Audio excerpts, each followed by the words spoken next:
Bienvenue à l'Assistant Coach podcast de la NFL. Mon nom est Julien, je suis avec Marc. Comment tu vas, Marc? Ça va, puis toi? Moi, ça va pas du tout. Je tiens à te Non. le dire. D'entrée de jeu dans le podcast, ça se peut que mon humeur soit un peu négative.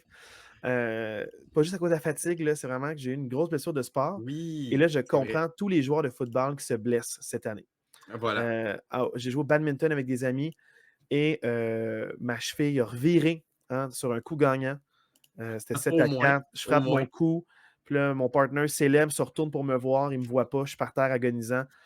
Donc, vraiment, le grosse enflure, belle couleur. Et j'ai vraiment là, une espèce d'attelle pour stabiliser ma cheville. Et j'ai brûlé avec une béquille. Donc, ça, c'est ma vie depuis quelques jours, Marc. Mais sinon, je suis content de te voir et Oui! de te parler du podcast de la NFL. Mais je tiens à dire que c'est ça. Fait que si jamais j'ai l'air bête ou pas fatigué, c'est peut-être que C'est c'est ça, ma OK, douleur, parfait. OK, l'engourdissement. C'est ma cheville qui va pas bien. parfait. J'enverrai pas de photo, mais à chaque fois qu'on voit tu sais, sprain ankle, je C'est ça. comprends ce qu'ils ont vécu. Oui. Mais j'ai pas toute l'équipe de thérapeutes puis de médecins pour m'aider dans ma guérison. Fait que ma situation est pire que la leur. Juste mettre ça au clair. Ah! Juste mettre ça au OK, clair. parfait. OK. Alors, merci à Dualité pour la musique d'intro.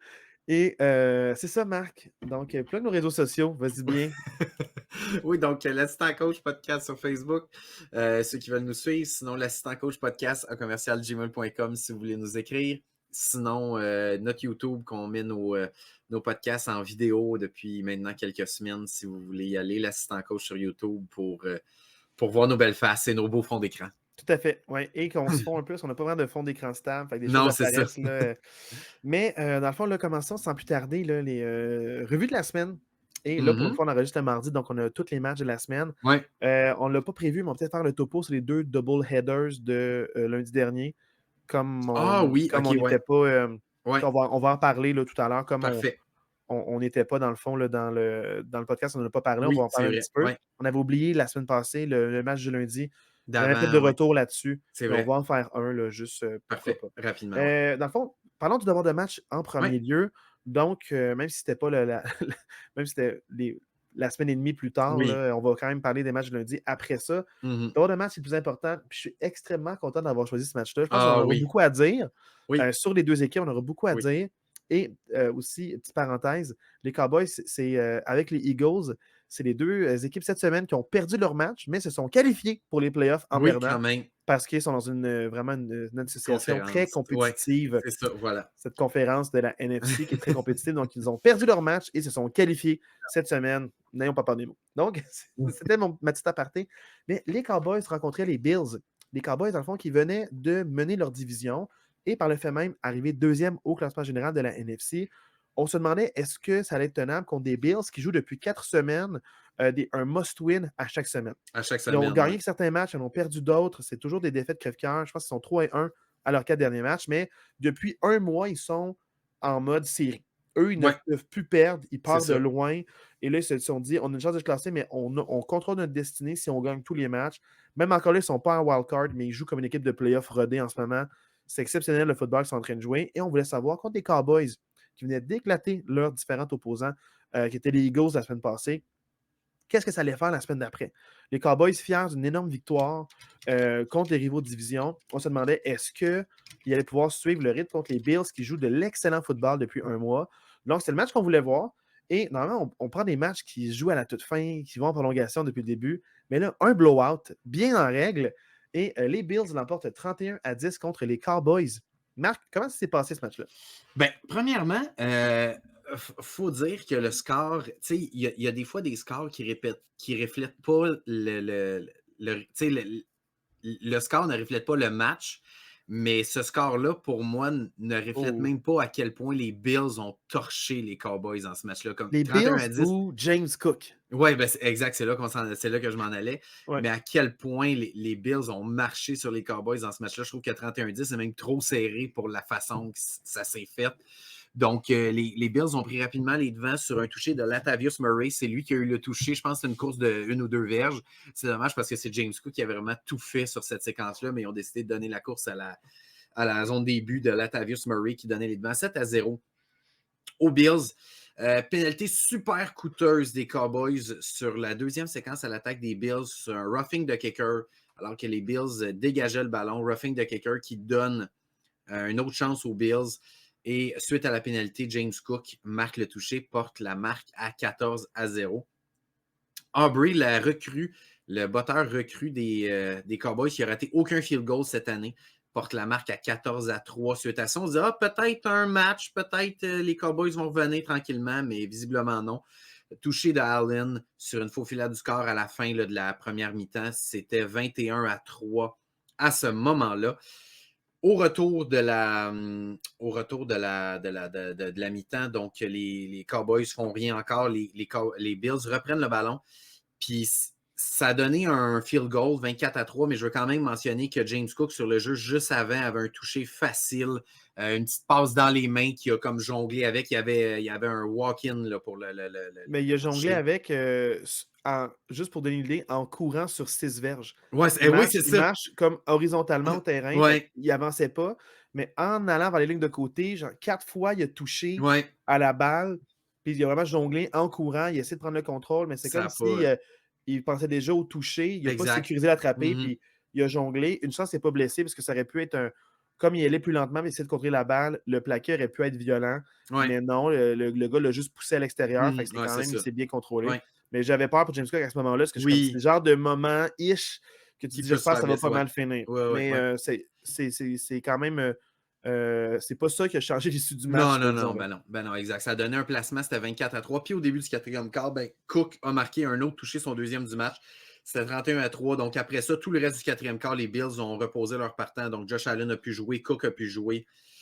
Puis Dallas va inscrire un touché. Là. Il restait à peu près 2 minutes à jouer au quatrième quart. CeeDee Lamb sur une course a marqué un touché. C'est ce qui complétait la marque à 31-10. Bravo pour les fantasy owners qui avaient CD Lamb, qui Oui, espéraient qui quelque a chose. un beau 6 points, un Donc, petit bravo, 6 points bravo, pour hein, finir, CD ouais. Lamb, ton impact a été ressenti dans Oui, ce match-là. voilà. Il y a beaucoup de choses à jaser. Oui, Avant, j'aimerais ça qu'on parle de tout seigneur, tout honneur, les Bills en feu. Et tu en clairement. parles depuis Puis, longtemps, Marc. Je pensais à ah, toi à chaque fois qu'ils couraient. je le Je sais, pensais à toi, la statistique. Là, ils je ont le mis de sais. l'avant la course. Puis ils Wow, ont cru, puis ils ont enfin, des joueurs explosifs pour le faire. Latavius Murray, c'est un bon vétéran qui a encore des bonnes enfin. jambes. James Cook a eu des beaux flashs en début de saison. Puis enfin, le play calling, 3 fois plus de courses que de passes. Puis ça marche. Puis Josh Ça, Allen, ouais, pertinent juste au moment où il faut. Puis quelques courses lui aussi. Il a été même plus, je trouve, pertinent par la course que par la passe. Puis c'est une équipe que je pense qu'ils ont trouvé leur identité. Puis là, maintenant, ils ont comme le proof of concept de hey, on sait qu'on peut gagner de cette façon-là. Puis tant mieux. Maintenant, ils peuvent gagner par la passe. C'est une équipe qui peut remonter de l'arrière, qui peut garder une avance, qui peut courir avec la balle pour conserver l'avance puis donner moins de temps à l'autre équipe d'engendrer ouais. des séquences. Donc, pour moi, c'est une victoire qui fait extrêmement du bien aux Bills, la manière qu'ils l'ont gagné, Oui, surtout contre une équipe qu'on voit en playoff, qu'on voit top 2 dernièrement en dans la NFC, ouais. NFC. C'est un gros statement des Bills pour dire on n'est pas encore en wildcard, mais on va l'être, watch out, parce qu'ils viennent de faire une grosse victoire. Fait que parlons un peu des Bills. Est-ce que tu as le même Ben, sentiment que tu sais, moi? ça fait quoi? Ça fait 2 ans qu'on fait le podcast, puis je pense qu'à tous les podcasts, je vous le dis à quel point que je comprends pas pourquoi les Bills s'obstinent à ne pas courir comme ça. James Cook, vraiment un match extraordinaire, mais surtout l'audace des Bills, comme tu le disais, de stick avec, parce qu'en début de saison, il y avait eu des beaux flashs, James Cook, mais il finissait le match avec genre 7 courses 50 verges, Il y mais a eu un juste 7 fumble courses. à sa première séquence en tant que recrue à son premier Ouais, match. Il y c'est avait un ça. fumble aussi. Fait il y a eu peut-être des petits stress Ouais. par rapport à l'équipe. Là. Mais bravo d'avoir stick avec James Cook, d'avoir dit non, on va gagner avec lui aujourd'hui. Puis je veux quand même dire à quel point je n'aime plus Sean McDermott depuis un petit bout, mais à quel point il est dérisoire. C'est qu'à la fin du match, les Bills ont une tradition de remettre le ballon du match au joueur du match, puis c'est Sean McDermott qui décide et il a donné le ballon du match à Josh Josh Allen. Allen, qui a lancé pour 94 verges. Bravo champion, l'art de perdre ton vestiaire. 7 en Bravo 15. champion. Ouais, mais Mais c'est débattu comme, on dira pas. oui, oui, mais tu sais, j'enlève pas Josh Allen dans le match qu'on lui Non, a c'est un demandé de de jouer. tu pas compris ma blague, je Ah, pense, non, Marc. mais mais tu sais, dans le match qu'on lui a demandé de jouer, il a très bien paru, il a très bien fait, mais ça reste que la star de ce game-là, c'est de loin James Cook, là, 179 verges au sol, 42 verges par la passe, 2 touchés au total. C'est incroyable le match qu'il y a eu. Puis je veux quand même mentionner l'apport aussi de la ligne offensive des Bills qui, sur plusieurs courses, sont arrivés. James Cook qui a été arrêté par 2-3 gars des Cowboys. Le jeu restait en vie. Puis là, la ligne offensive des Bills arrivait en renfort. Puis il allait donner comme un gros push. Puis il donnait comme un 4 ou 5 verges de plus à la course de James Cook. Fait que, tu sais, je veux lever mon chapeau à James Cook qui a connu un gros match, mais chapeau à la ligne offensive des Bills aussi qui a vraiment connu un gros match contre l'excellent Marc, front défensif des Cowboys. penses-tu que la balle de match, là, parce que j'essaie de chercher pourquoi. Est-ce que tu penses que les bootlegs, comme tu appelles, ou tu sais, les jeux d'appel de comme une course, mais Josh Allen souvent gardait le ballon. Là, c'est bravo de l'avoir Ouais, laissé à James Cook. laissé, peut-être. Penses-tu que c'est pour ça qu'il l'a laissé? Tu sais, on sait pas tout Merci. non, tu sais, on sait pas tout non plus. Peut-être que Josh Allen, il était vraiment frustré. Même s'il avait gagné, il était peut-être frustré de ne pas avoir tant été impliqué que ça dans le match. Fait que c'est comme un petit. Tu sais, Peut-être c'est pour le rassurer. Peut-être que c'est lui oui, qui disait faites courir James Cook. c'est ça. Peut-être aussi qu'il y a eu plusieurs ballons de match. Parce que souvent, des fois, Peut-être. les Ben ballons de oui. match en remettent 3-4. Peut-être qu'on a juste vu un clip de juste Cook Peut-être. qui remet Ça un se ballon de peut. match à. Mais Ça il se venait d'en peut. donner un autre avant parce que C'est souvent, les possible. ballons de match, c'est pas Oui. le ballon, ils en ont 3-4. Tu as Tu sais, raison. il y en a une Oui. 3-4. Oui, oui. Peut-être qu'il en a donné un, mais il venait de donner à James Cook juste avant ou il garde le meilleur pour la fin, puis James Cook, on va être content pour lui. Fait Ouais. que ça, avant de le blâmer pour ça, on n'a pas toute la vérité. Non, c'est ça, oui, oui. Puis faut pas tomber dans le panneau. Puis je t'en parle souvent depuis l'année passée. Puis toi, t'es comme dans les hyperboles tout le temps. Puis je te Oui. dis, on est souvent dans le moment présent. On est Mhm. souvent dans la semaine qui vient juste d'arriver. Des fois, il faut juste relativiser un petit peu. Oui, tu as Puis raison. quand on parle de relativiser, on va en parler avec tes Packers tantôt. Quand je savais pas que j'allais être un de 20, mais tu disais à quel point Jordan Love joue extrêmement bien. Puis je t'ai dit, C'est peux-tu lui pardonner incroyable. 2 semaines de Oui. misère? Ouais, Ça c'est fait ça. 2 semaines de Oui, misère. oui. Genre de t'entendre sur Oui. lui, voir si tu t'es menti à toi-même de 2 semaines. Là, tu serais prêt à lui pardonner 2 mauvais matchs.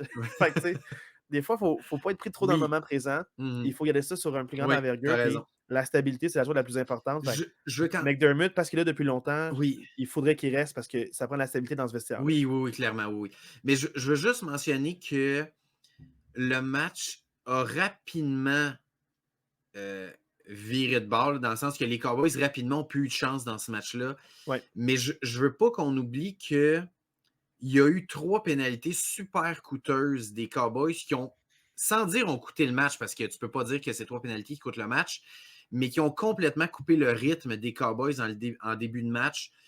La première séquence des Cowboys, à l'attaque du match, c'est une bonne séquence. Les Cowboys traversent le terrain, sont autour de la ligne de 40 des Bills.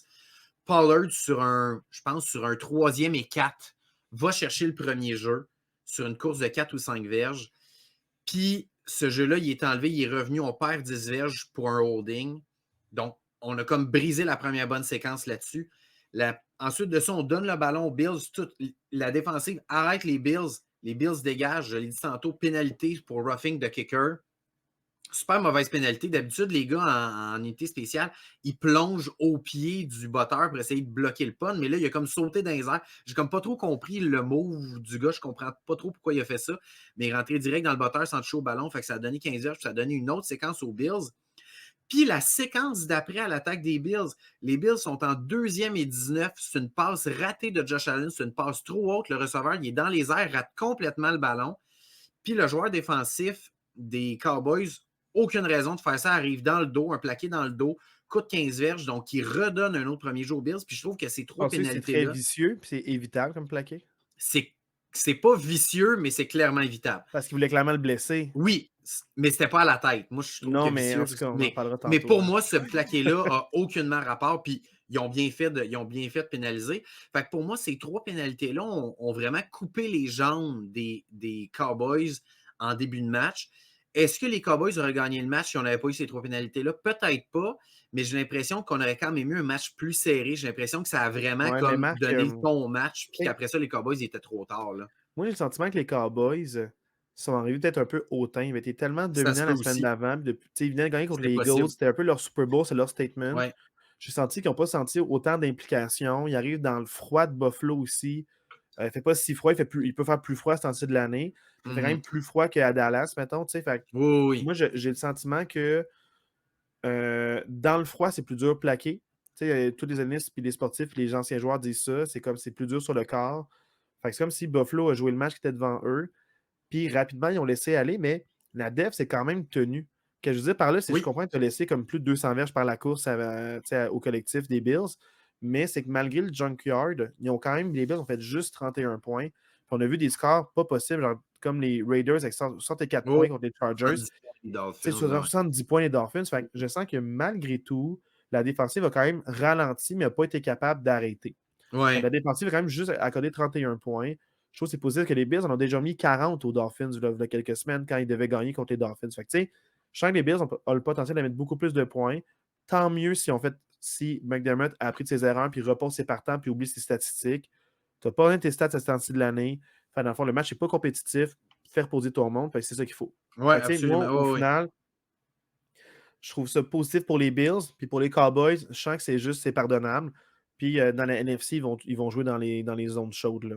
Oui, oui, ben oui. Fait que pour moi, ça ne m'inquiète pas trop pour les Cowboys, même s'ils viennent d'avoir une dégelée. Ils vont se ressaisir. Ils ont le coaching staff pour ça. Puis ils ont la fierté pour rebounds. Oui, Puis ils ont eu leur freebie avec les Seahawks avec qui battent les Eagles. Oui, pour moi, c'est pas tant une inquiétude pour les Cowboys, cette défaite-là, plus qu'une grosse réussite pour les Bills. Moi, je pense que les Bills, vraiment, c'est un gros statement, c'est une grosse victoire. Puis, ils ont encore la possibilité de gagner leur division. Ils ont encore la possibilité de rentrer en wildcard. Mais je trouve vraiment que c'est impressionnant la façon que les Bills ont joué ce match-là à l'attaque. Ouais.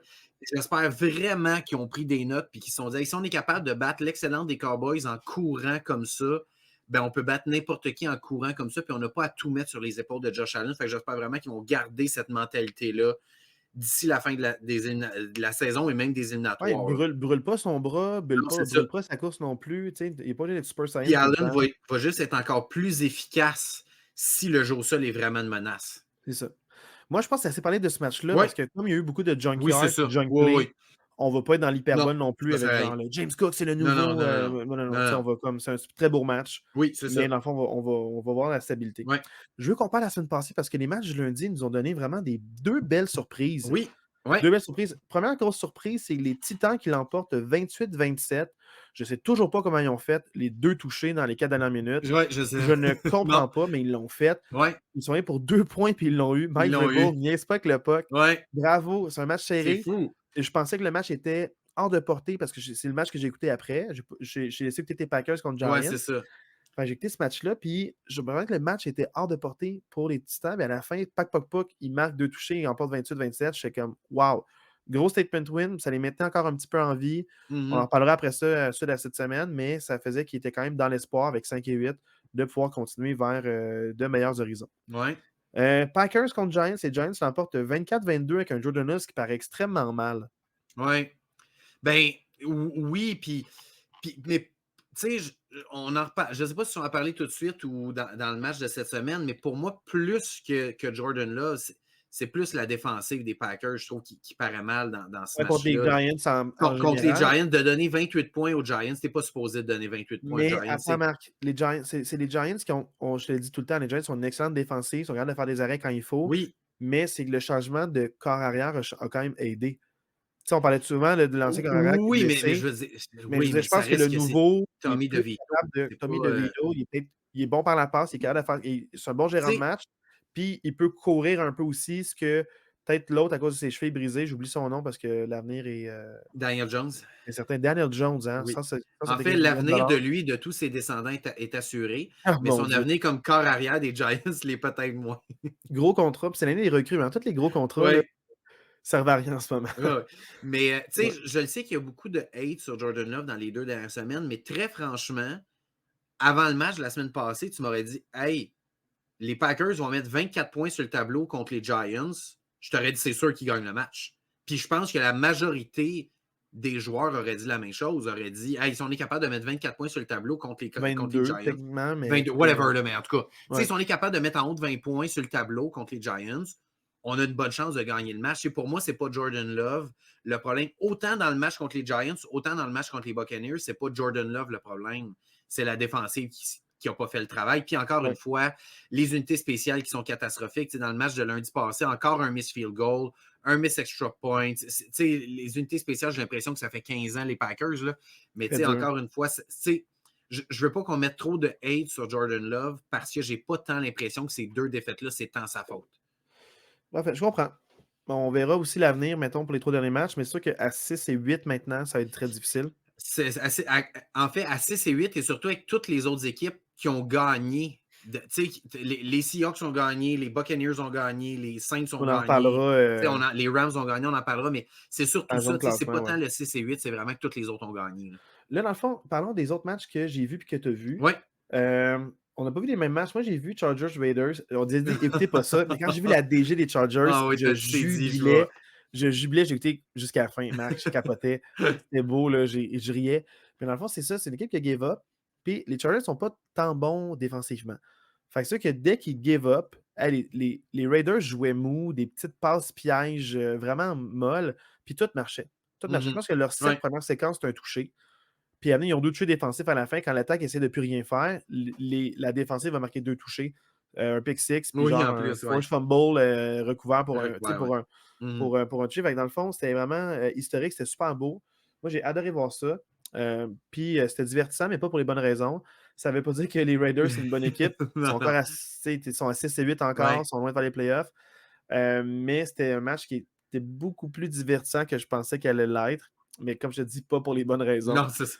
Puis il n'y avait pas grand monde qui avait starté ce monde-là en fantasy, fait que ça n'a pas été si payant non plus. Mais bravo Raiders de juste revenir vers le chemin de la victoire avec Antonio Pierce, qui est le nouveau entraîneur-chef.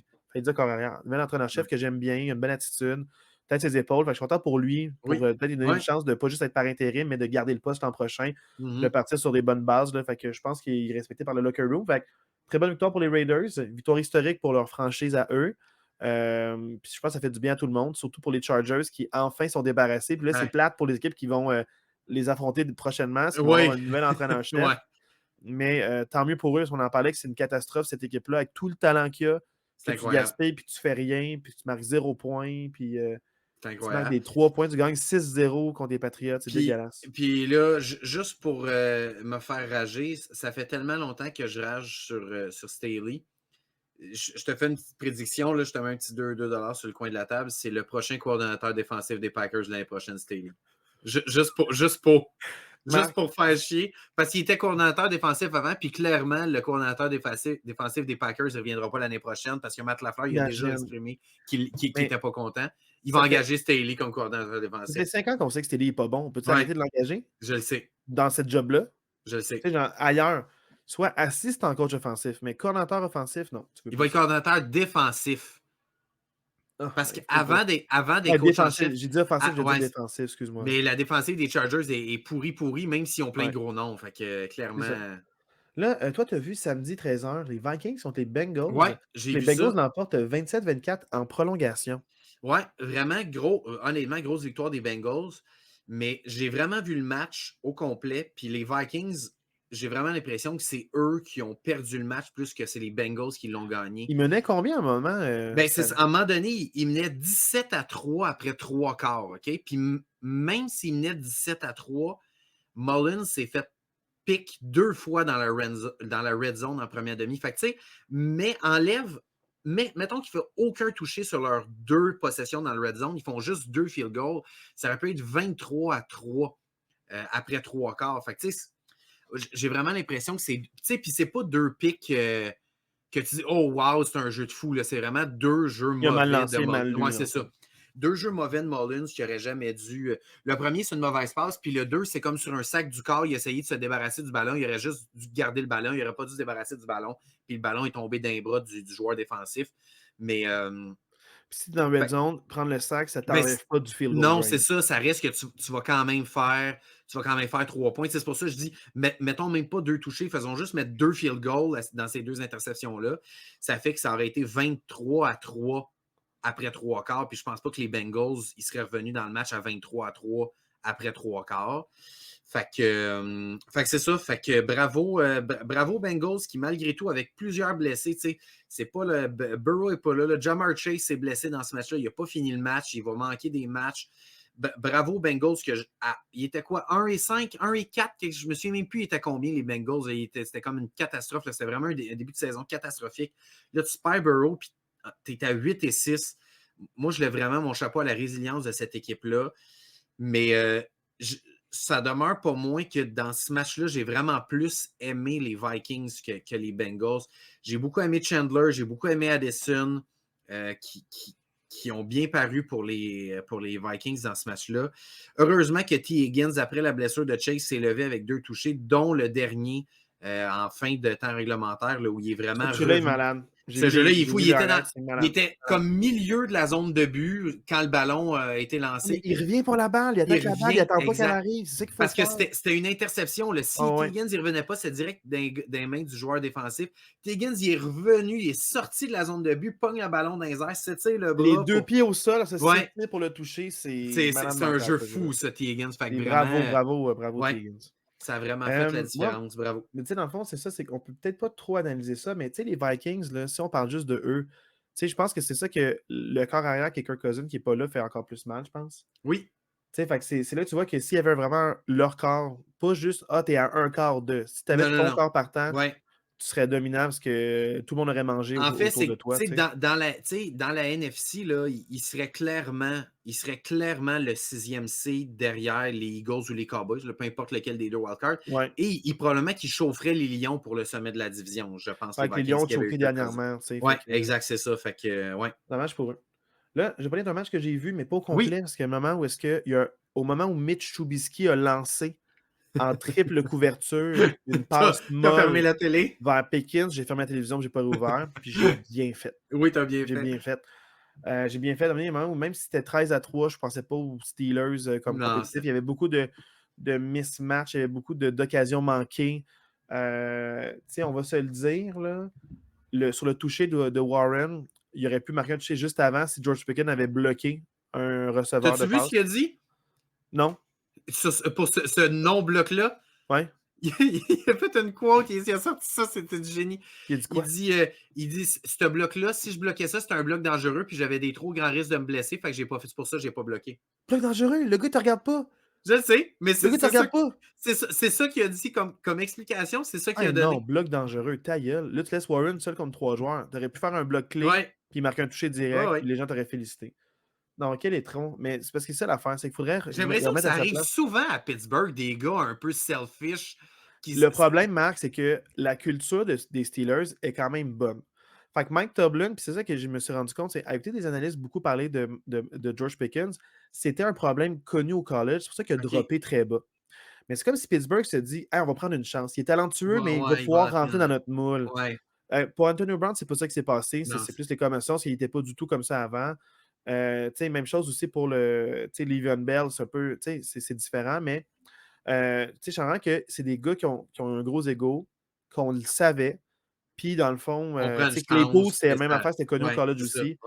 Fait qu'on a pris une chance quand même, puis ça a juste pas fité dans le moule. Fait que c'est pas quelqu'un de travaillant, c'est quelqu'un qui est talentueux, qui veut, qui est plus, il veut son look, mettons. Fait que, fait que je suis un petit peu dommage parce que si moindrement il y avait une éthique de travail, on gagnerait. Mais je sens que c'est que là, on voit que les Steelers, malheureusement, les problèmes sont plus profonds qu'on pensait. Là, à cause des blessures en défensive puis du joueur expulsé, Casey, qu'on peut en parler si tu veux ou pas, ça ne me dérange pas d'en parler, de dire ton opinion, je dis la mienne, mais je sens juste que les Steelers, là, ils manquent de ressources en défensive. C'est plus la machine de sac ou de revirement qu'on avait en début de saison à cause de tous les inside linebackers qui sont blessés. Les 3 partants sont blessés, en fait. 3 sur 4 sont blessés. Roberts était blessé. Quan Alexander était blessé. Il y en a un autre qui est blessé aussi. Fait que tu perds ça, tu perds Fitzpatrick.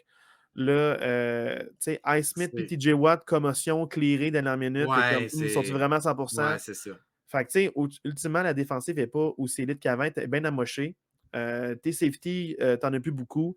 Qui s'est fait expulser pour le reste de la saison à cause de son coup illégal sur Pittman, que ça aurait pu être extrêmement dangereux pour la santé de Pittman. Fait que, tu sais, au final, ça fait que les Steelers n'ont juste plus d'éléments en défense, mais c'est pas une excuse parce qu'en termes de comité, ils sont bons, puis next man up, tout le monde le fait. La structure est bonne, c'est ça. Puis malgré tout, on perd des matchs où on donne pas tant de points que ça. 30, c'est le plus que tu as donné genre en 6 semaines. Fait c'est pas des dégelés, genre Non, non, 63 non. points, 70 points. Fait que C'est vraiment malgré l'attaque. tout, on tient le coup. Puis Ben oui. on tenait le coup là, mais jusqu'à mi-temps, là, c'était avantage Steelers, on menait. Mais c'est juste que l'attaque n'a jamais été capable de mettre beaucoup Non, de c'est ça. points. Puis le momentum a complètement switché, surtout quand Trubisky lance à mauvaise passe. Tu sais, c'est ça. T'es pas confortable dans la pochette, t'es sur le bord de te faire plaquer, tu cours à l'arraché, t'es en train d'aller vers l'arrière, tu lances une bombe molle qui passe bien trop de temps dans les airs, il y a 3 gars en Ben coverage oui. avec Ted Pickens. En tout cas, au final, C'est que c'est pas Trubisky juste prend des une mauvaises question décisions, puis à c'est ça. chaque match, c'est que ça arrive. C'est que c'est pas juste une question de mettre des points sur le tableau, c'est une question de séquence, de temps, Ouais. de temps de possession. Tu sais, ils ont juste 216 verges au Ouais. Il y a total, les trop de Steelers. séquences, ouais. Il y a C'est trop de trop séquences de séquences de gaspillées. free and out que la défensive n'a pas le temps de se reposer, revient tout le temps sur le terrain. Qu'à un moment donné, Exact. ta défensive, tu peux pas. Même si les Steelers, en début de saison, ce que je trouvais que c'était un peu plus efficace pour les Steelers, c'est que non, ils ne mettaient pas 40 points sur le tableau, mais au moins, c'était pas tout le temps des three and out. Il y avait quand même un temps Souvenez de les possession séquences un peu plus longues. équilibré, c'est ça. Ils ne mettaient pas de points, mais souvenez les séquences longues que la Exact. défensive se C'est repose. ça. Le temps de jeu était très équilibré. C'est ça. Très proche de la parité. Fait que c'était Ce pas qui n'est si plus le pire au cas. niveau de temps de jeu. C'est ça. Ce qui n'est plus le cas depuis la blessure là, Ouais. à leur corps arrière, là, Pickett, finalement. Puis, tu sais, la fin, je me dis, c'est que Pickett paraît pas si bien que ça.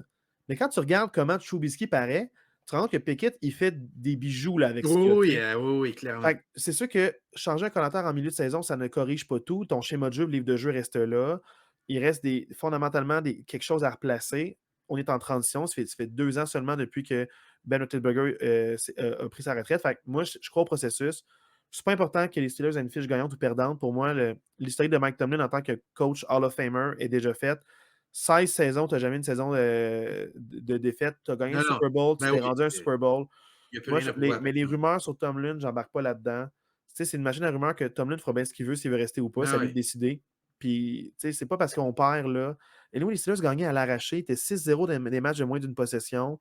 La défensive gardait le match à l'arraché. L'attaque gagnait en faisant moins de 20 points. C'était pas soutenant, puis on le savait. Puis on Ben parlait oui, c'est beaucoup de la ça. loi de la moyenne en début de Ouais. saison. Ben oui. Fait que moi, c'est pour ça que j'avais pas beaucoup d'attentes sur les Steelers, malheureusement. On verra. Ils peuvent nous surprendre puis gagner des Ouais. matchs. Surtout contre la NFC North, Bengals. Ils peuvent gagner contre les Bengals juste pour faire chier les Bengals. Faire un statement. Ça ne mériterait même pas qu'on gagne contre les Ravens 17 puis qu'on ne fasse pas les playoffs à 9 et Non, 8. c'est ça. Ouais. Parce que les rivaux de division puis les Ravens vont être assurés du premier seed. Fait qu'ils vont reposer leur starter. Ben oui. On verra bien, mais pour les Steelers, il y a des problèmes fondamentalement. Puis le problème pour les Colts, malheureusement, c'est qu'avec les blessures qu'ils ont, même s'ils viennent de gagner ce match-là, même s'ils sont en bonne figure, entre guillemets, pour gagner peut-être même leur division, Ouais. ou même faire les wildcards, à cause qu'ils ont beaucoup de blessures, j'ai peur que ça les rattrape, malheureusement.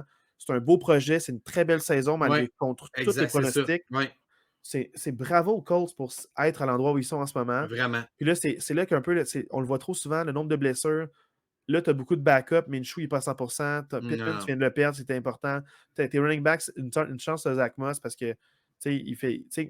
Ultimement, on pourrait les énumérer, mais j'ai peur pour les Colts à cause de en toutes fait, les blessures d'être exact, comme tu compétitifs dis, en playoff. est-ce que même s'ils se font sortir au premier tour des éliminatoires, c'est une saison réussie pour les Colts que il n'y a pas beaucoup de monde, moi le premier, qui ne les voyait pas là du tout. Ouais, Fait que, exact. ça reste que chapeau à eux d'avoir une saison gagnante, de se battre pour les éliminatoires. Puis même si, comme je dis, même s'ils se font sortir en première ronde, pour moi, c'est une saison dans la bonne direction. Oui, tout à fait. Là, tu as vu beaucoup de matchs dimanche 16h. Ben, en fait, c'est pas compliqué, c'est qu'à 16h, il y avait 3 matchs. Fait que je me suis mis Red Zone puis j'ai écouté ça jusqu'au bout. Fait que tu sais, à 3 matchs, j'ai littéralement vu tous les jeux des 3 matchs. Tu as vu la plupart des jeux, pas les three and out ou les jeux de match. Non, mais... la grande majorité des jeux. Puis Cowboys Bills, vu que c'est notre devoir de match, et je l'ai réécouté aujourd'hui pour le voir complet. Très cool. Mais tu sais, les deux autres, 49ers, Cardinals, puis Commanders, je les ai pas mal vus au complet. Puis là, tu as voulu me lancer une balle courbe. Tu as écrit 45-29 Arizona, mais c'est clairement oui, excuse. Oui, là, tu veux juste voir si j'étais attentif. Je me suis juste trompé. C'était clairement 45-29 49ers. Ouais. Un peu inquiet de la défensive des 49ers dans ce match-là, que non seulement elle a donné 29 points, mais elle a aussi donné 436 verges aux Cards, dont 234 au sol. Fait que moi, c'est sûr que si je suis Je pense que c'est dû à quoi, ça? Je le sais pas. C'est-tu parce que San Francisco, tu sais, même s'ils ont donné autant de verges, j'ai jamais senti San Francisco inquiété dans ce match-là parce qu'ils ont tellement mis beaucoup de points sur le tableau que j'ai jamais senti. C'est-tu justement ça? C'était-tu qui se disait, hey, vu qu'on est quand même en avant, on donnera pas beaucoup de verges par la passe, puis on va concéder la course pour que le temps s'écoule. Tu sais, je sais pas, mais C'est un plan de J'ai Shanahan qui s'est dit: «Je veux pas sortir mes jeux exotiques, fait qu'on va Ça se peut, rester c'est les on Cards, va pas puis envoyer trop l'attaque sur le bord du terrain, je veux pas ça faire se peut. 70 points». C'est Tu sais, puis ça c'est reste que les Cards, c'est un match de division pour les 49ers. Ils s'affrontent souvent. Sais-tu qu'ils se connaissent beaucoup? Tu sais, je le sais pas. Tu sais, je suis pas capable de mettre le doigt dessus de où ça sort. OK. Mais, tu sais, je peux pas dire que pour moi, ça reste que San Francisco, c'est la meilleure équipe en ce moment dans la NFL. Mais si j'avais, mettons que j'affrontais les 49ers la semaine prochaine, là, je suis les Ravens, puis j'ai vu ce match-là, je me dis, oh, j'ai peut-être quelque chose là, tu sais. Tu Fait penses que qu'il y a de quoi qui est récupérable pour, pour les l'autre Ravens, équipe? de dire, hey, si les Cards ont été capables de mettre 234 verges au sol d'en face des 49ers, ben clairement, moi, je vais essayer de reproduire la même chose. Puis si moi, comme Ravens, je te mets 234 verges au sol, je ne perdrai pas le match. J'espère que c'est ça ton devoir de match que tu nous donnes, là. Noël, On va, 25 on va voir, on va décembre, voir, on va 20 voir. h, On va voir. comme Marc Clairement, ferait. clairement, j'écouterai pas Non, ça en c'est direct. c'est ça. Ah! Tu de quoi le 25 au soir? Ouais. Impossible. Moi, j'ai ça planifié, peu importe, là, la Ouais, famille, je peu m'en occupe. importe. Parce que moi, Ouais, c'est ça. j'ai la télé à ouvrir de zone. OK, Là, dans le fond, je parfait. fais pas de toast. Mais tu sais, pour vrai, ça reste que l'attaque des 49ers est complètement débile, là. Christian Mais Arizona qui McCaffrey. marque 29 points, ça te dit que Ouais. c'est encourageant pour la suite, ça? Ben, peut-être que Kyler Murray est en train de sauver sa job. Très franchement, là, j'ai beaucoup aimé son match. Tu sais, il y a quand même, tu sais, ça reste qu'il y a quand même certaines passes qui n'ont pas rapport. Tu sais, il y a encore eu un pick six qui a une passe qui n'a aucunement rapport. Revenez plus proche. Revenez plus Ouais, proche. mais tu sais, Kyler Murray a quand même des qualités qu'on a vues dans ce match-là, qu'il n'y a pas beaucoup de corps arrière qui ont comme qualité. Est-ce que vraiment c'est quelqu'un que je trouve que ça vaudrait la peine de mettre beaucoup d'énergie dessus? Je ne pense pas, mais peut-être qu'Arizona va prendre une chance de le garder et continuer avec lui. Il a quand même démontré certaines belles choses dans ce match. OK. Puis, dans le fond, pour les Rams contre les Commanders, les Rams l'emportent 28-20. Comment t'as trouvé les Rams dans ce match-là? Ouais, bien ceux qui n'ont pas vu le match et qui voient juste le score, ils se disent oh, finalement, c'est peut-être trop serré, mais non. Tu sais, je parlais de score qui ne reflète pas l'allure du match. Là. Clairement, le 28-20 n'a pas rapport. Les Rams ont complètement dominé ce match-là. À un certain moment, c'était 28-3. Là, juste pour vous donner une idée, c'était 28-3. C'était 28-3 pour les Rams. Les Rams ont comme calmé le jeu un peu. Washington a essayé 2 touchés là, vers vraiment la fin du match pour comme avoir l'air d'un match serré, mais c'était pas serré. Honnêtement, j'aime beaucoup ce que les Rams proposent en attaque. Ça me fait beaucoup, c'est drôle, mais ça me fait beaucoup penser à l'attaque des 49ers. C'est pas pour rien que Sean McVay vient d'un peu de l'arbre généalogique de Kyle Oui, même Shanahan. division aussi, ils se Même connaissent division bien. aussi. Ça se Ça prend ressemble des jeux l'un beaucoup. de l'autre. Il y a beaucoup de mouvements avant le jeu, beaucoup de shifts là, en anglais qu'on dit. On joue au sol. Kyron Williams est exceptionnel. Tu as 2 wide receivers en Cooper Cup puis en Puka Nacua, un peu comme tu as Debo Samuel puis Ayuk à San Francisco. Je trouve que ces 2 attaques qui se ressemblent beaucoup. Clairement, la défensive des 49ers, à part le match contre les Cards, mais clairement, la défensive des 49ers est supérieure à la défensive des Rams. Mais j'aime beaucoup ce que nous propose l'attaque des Rams. Puis pour moi, si je regarde toutes les équipes qui se battent dans le wild card dans la NFC, pour moi, c'est clairement la meilleure équipe de toutes ces équipes-là. Si je compare aux Seahawks, aux Packers, aux Buccaneers, aux Saints, puis aux Falcons, pour moi, c'est vraiment la meilleure équipe. Quand Stafford joue comme ça, il est dur à battre. C'est pas un QB.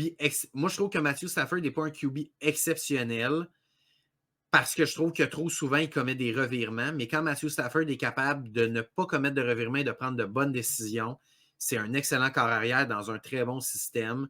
Et ça revient un peu à Brock Purdy. Pourquoi Brock Purdy est bon dans le système des 49ers? C'est qu'il prend des bonnes décisions et qu'il ne commet pas de revirements. Mais quand Matthew Stafford est capable de faire ça, ça donne la même chose. Ben, c'est comme un peu, tu sais, Jordan Love, quand il thread the needle, tu sais, comme la passe Ouais, parfaite, puis il c'est était ça. bon. Ben, des fois, ça marche, des fois, ça marche pas. Tu sais, si t'es pas Oui, exactement c'est ça. pinpoint Ouais. dessus, le jeu spectaculaire qui se transforme en toucher devient un pic. Fait que, tu sais, des fois, à risquer ces jeux-là, c'est le fun quand ça marche, ça crée des beaux highlights, mais ça te revient au visage, dans le fond, les semaines que ça marche pas. Mais Matthew Stafford, Ouais. il est moins de même, là, il est plus expérimenté, il est Oui, bon, c'est ça, exact. il connaît son livre de jeu, là. Ouais. Fait que, non, moi, je trouve qu'il est quand même très, très bon, puis c'est un passeur élite, mais peut-être moins menaçant par ses pieds. Fait que peut-être pour ça, des fois, qu'il est forcé de prendre des décisions un petit peu. Je sais pas, c'est pas le grand coureur, c'est pas celui qui va sortir de la pochette Non, puis c'est ça. gagner du temps, Tu as raison. malheureusement. Je sais pas si Oui, c'était le cas dans ce match-là, mais je parle d'expérience pour l'avoir vu. oui. Là, passons à la section en rafale, Marc. en rafale. Excellent. Donc, J'ai changé de thème cette semaine. Tu n'as pas aimé celui de la semaine passée, fait que j'ai décidé de changer. j'étais mitigé. Mitigé la semaine passée. Donc, cette semaine, parlons maintenant des matchs du samedi. Les Broncos contre les Lions. Les Lions l'emportent 42-17 contre les Broncos. J'ai pas vu le match, puis je vais même vous avouer que j'ai pas vu les highlights, mais pour moi, je regarde juste le score de ce match-là, puis je suis très, très, très impressionné par les Lions. Le trio Saint Brown, Gibbs et Laporta, ça va être excessivement difficile à arrêter s'ils jouent comme ça. Saint Brown, 112 verges, un touché. Gibbs, 100 verges, 2 touchés. Laporta, 56 verges, 3 touchés. Donc, match super important contre une équipe qui était red hot, puis tu vas les traverser comme ça. Je suis vraiment impressionné. Puis pour les Broncos, c'est une défaite qui fait mal dans la course aux éliminatoires. Là, ça fait très, très mal. Les Buccaneers l'emportent 34-20 contre les Packers. Hey, j'ai même pas vu le match. Pour vous donner une idée, j'ai même pas vu le match parce que je n'étais pas chez nous à cette heure-là. Fait que j'ai pas vu le match, mais donner 34 points aux Buccaneers, de donner 381 verges et 4 touchés à Baker Mayfield, pour moi, c'est inacceptable. Avoir été Matt Lafleur, je pense que j'aurais congédié mon coordonnateur défensif après le match. Pour moi, ça fait aucun sens comme performance défensive. Puis, tu sais, Jordan Love, il a pas mal fait. Là. Tu parlais de lui tantôt, 21 en 39, 284 verges, 2 touchés, pas d'interception. C'est pas de sa faute que les Packers ont perdu ce match-là, c'est vraiment le fait que la défensive n'a pas été de niveau. Puis bravo à Tampa Bay qui va gagner un match super important, se ramène à la barre des 500, sont en tête de leur division. Puis honte aux Packers de perdre leurs 2 derniers matchs contre des adversaires qui étaient prenables. Les Panthers emportent 9-7 contre les Falcons. Non, ce n'est pas une erreur. Vous avez bien entendu tantôt, c'est une erreur. J'avais écrit Arizona. Là, c'est bel et bien les Panthers qui ont gagné sur un placement sur le dernier jeu du match. Les Falcons, comment tu peux perdre contre les Panthers quand tu te bats pour le premier rang de ta division? Comme je comprends pas. Mais bon, regardez, il n'y a rien d'expliqué. Le Raider va encore être benché. Ils vont starter Heineke cette semaine. C'est n'importe quoi, cette équipe-là. Les Browns l'emportent en prolongation contre les Bears, 20-17. Ouais, quel retour des Browns. Ils perdaient 17-7 à un certain moment au 4e quart. Malgré 3 interceptions plus tôt dans le match, Joe Burrow termine le match avec 374 verges, dont une passe exceptionnelle. J'ai dit Joe Burrow, hein? Je m'excuse. Joe Flacco, je m'excuse. Joe Flacco. Donc, termine le match, 374 verges. Et ça, oui, sur le drive, Joe Falcon. Ça, c'est probablement l'autocorrecteur qui a corrigé Flacco. Genre, t'es pas lu. Imagine, tu le reprends. Ah non, oui, c'est Joe Falcon. Oh my God, ça, c'est bon. La passe à Amari Cooper pour le toucher qui crée l'égalité en fin de match est exceptionnelle. Bravo. Du côté des Bears, encore de gros questionnements sur Justin Fields. Il y a juste 166 verges par la passe dans ce match-là. Je suis quand même inquiet. Les Dolphins l'emportent 30-0 contre les Jets. Ouais, même si Tyreek Hill n'était pas en uniforme, Miami était clairement trop fort pour les Jets, qui sont maintenant officiellement éliminés. Chapeau à la défense de Miami qui a causé 4 revirements dans ce match-là. Puis honte aux Jets d'être la pire attaque de la NFL. Les Saints l'emportent 24-6 contre les Giants. Ouais, les Saints qui se gardent en vie dans la NFC en revenant à 500. Bravo à leur défensive d'avoir limité les Giants à moins de 200 verges. Puis quand je parlais tantôt des Packers qui n'auraient pas dû perdre contre les Giants, pour moi, ça ne fait pas de sens d'avoir donné 28 pour aux Giants la semaine passée. Les Saints ont fait le travail. Bravo à eux qui gagnent un match. Les Texans l'emportent en prolongation 19-16 contre les Titans qui menaient dans le match. Les Texans se sauvent avec une victoire en prolongation malgré plusieurs blessures, dont CJ Stroud qui n'était pas là. Et moi, je vais quand même poser la question, est-ce que ça milite pour la candidature de CJ Stroud à titre de MVP? Dans le sens que est-ce que les Texans ont une si bonne fiche que ça grâce à CJ Stroud? Match trop serré pour l'adversaire qu'ils avaient. Malgré tout, ils gagnent un gros match pour les éliminatoires dans la AFC. Je vais répondre à ta question là, parce que tu poses une question, il faut que j'aie une réponse. Oui. Dans le fond, le problème avec ça, c'est que historiquement, la plus grande qualité, c'est la présence. Fait que la blessure nuit en fait à sa candidature. Ça montre l'importance à son équipe, mais ils ont quand même gagné malgré lui. Oui. Fait que, est-ce qu'il est si important que ça? Mais moi, je pense que c'est la recrue de l'année, en fait. Oui, ça va être ça. Je pense que c'est la recrue de l'année, mais malheureusement, je pense pas. Comme Christian McCaffrey va gagner joueur offensif de l'année alors qu'il devrait peut-être gagner MVP. Oui, MVP, c'est ça. Fait, souvent, l'absence des joueurs nuit plus à une candidature qu'autre chose, malheureusement. Terminons la section en rafale avec les Chiefs contre les Patriots. Les Chiefs l'emportent 27-17. Je te corrige, ça ne sera pas terminé parce qu'il y a les matchs du dimanche soir et du lundi soir après. C'est Mais, vrai. Merci de me corriger. oui, grosse victoire importante pour les Chiefs. C'est pas, ça n'a pas semblé toujours être beau, dont 2 interceptions de Mahomes, dont une qui est clairement la fausse à Kadarius Toney, qui n'ont pas l'air de s'aimer trop, ces deux-là, Mahomes et Toney. Gros drop. Mais ça fait le travail quand même. La victoire des Chiefs qui se ramène sur le droit chemin avec une 9e victoire. Donc, j'ai rarement vu une équipe avec 9 victoires autant critiquée que ça. C'est le cas quand tu es une simili-dynastie. Juste reprendre le propos, Marc, je ne voulais pas t'interrompre, mais quand on termine, c'est que la session n'était pas terminée, même si j'ai répondu à ta question. Ah, Juste ok, pour clarifier qu'on termine la section en rafale, mais pas avec juste je pour comprends. dire on l'a pas Oui, terminé. je comprends. Donc, on termine la section en rafale. Ok, oui. Parlons des Ravens qui l'emportent 23-7 contre les Jaguars. Oui, sans être spectaculaire, les Ravens ont été efficaces. C'est pas mal l'histoire de leur saison, les Ravens. C'est pas les 49ers, là, dans le sens que les 49ers sont spectaculaires, c'est des grosses victoires, c'est des gros jeux spectaculaires. Les Ravens ne sont pas spectaculaires, mais ils sont efficaces. Ils remportent ce match-là avec 13 points au 4e quart. Donc, tu sais, quand on parlait de score qui ne reflète pas nécessairement la l'heure du match, c'était 10-7 au 4e quart pour les Ravens. Puis les Ravens ont écrit 13 points au 4e quart. C'est un match plus serré que le score ne l'indique, mais c'est quand même inquiétant pour les Jaguars qui se ramassent à 8-6 et qui sont en danger pour ne pas gagner leur division. Les Seahawks l'emportent contre les Eagles 20-17 sur une très belle séquence. Ouais, Jalen Hurts complètement perdu sur le terrain, 17 en 31, 143 verges, 2 interceptions. Les Eagles ont également changé de play caller à la défensive. C'est rendu Matt Patricia qui call les jeux à la défensive. J'ai l'impression que là, on commence à se poser peut-être trop de questions chez les Eagles. Je ne sais pas, tout allait bien. Puis le whoop, on perd un match, on perd 2 matchs. Puis là, c'est comme si on veut réinventer la roue au lieu de se ramener à ce qu'on faisait bien avant. 3 de suite, là. Ouais, non, mais je veux dire, avant ce match-là, avant ce match-là, ça faisait. Moi, là, c'est 3 de suite, mais je ne sais pas, peut-être qu'on est trop pessimiste, trop alarmiste. Je ne comprends pas trop pourquoi on veut réinventer la roue. Mais victoire super importante pour les Seahawks sans Geno Smith. D'ailleurs, Drew Lock a connu quand même un bon match. Excellente séquence à la fin pour donner la victoire à son équipe. Puis pour vrai, je ne suis pas un grand fan de Geno Smith. Peut-être que Drew Lock est en train de voler la job à Geno Smith, honnêtement, en ce moment. Mais en fait, moi, je juste. Parce que Drew Lock, je l'ai vu beaucoup avec les Broncos par les années passées. Mm-hmm. Il y a des flashs comme ça. Il est capable. Ouais. C'est la constance, le problème. C'est ça. Ouais. Super beau match, puis l'autre d'après, pas bon. Fait qu'on va attendre d'avoir les prochains matchs. Que je pense pas que.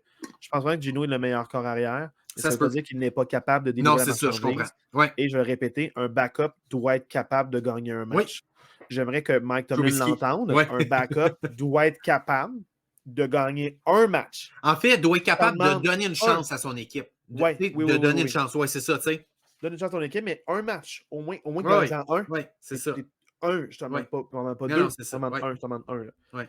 C'est un peu ça. Là, maintenant, parlons des portraits des éliminatoires, Marc, si tu le veux bien. Oui, yes. Et il y a des équipes, dans le fond, qui sont assurées de faire les éliminatoires dans la AFC très compétitive. Seulement une seule équipe de taille pour l'instant. Les Ravens qui ont le premier rang. Dans le fond, donc, il y aurait le bye jusqu'à preuve du contraire.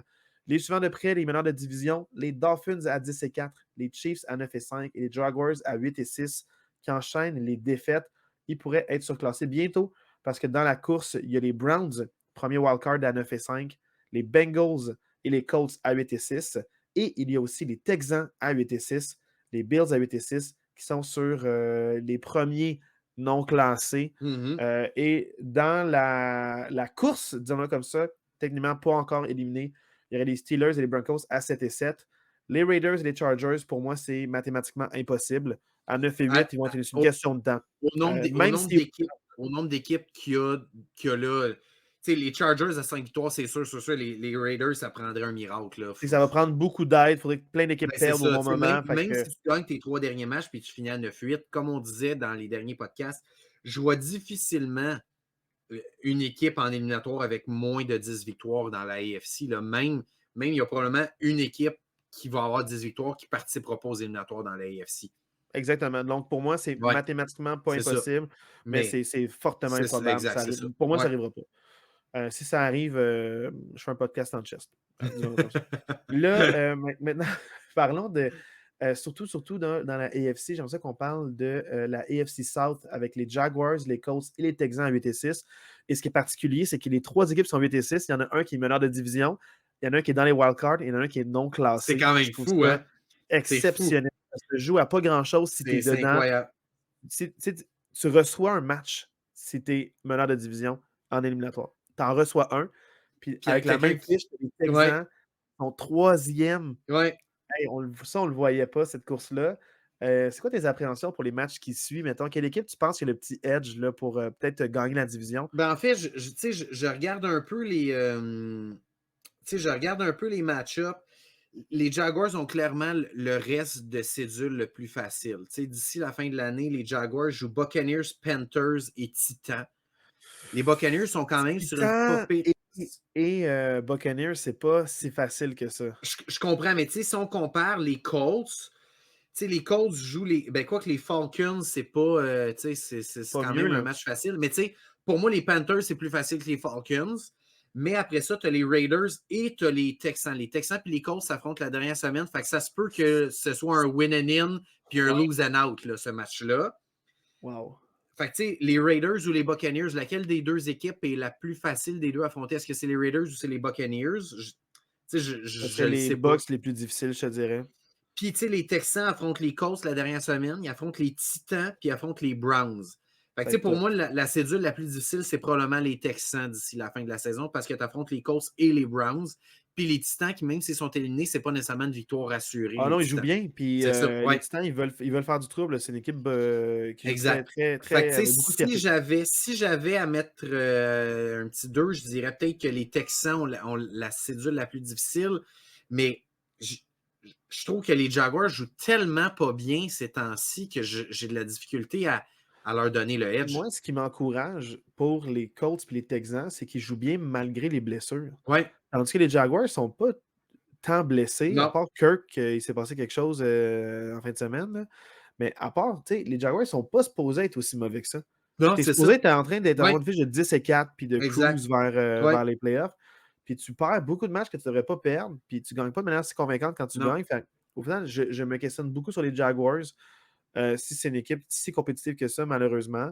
Tout le monde les voyait là à cause de Trevor Lawrence, troisième année, Doug Peterson qui fait un vent de fraîcheur. Mais je sens qu'il manque de quoi. Je ne sais pas quoi. Unité spéciale, ligne en attaque, la défense. On verra bien, mais je ne sais pas. Il manque beaucoup de choses, malheureusement. Josh Allen qui ne fait pas assez de sacs.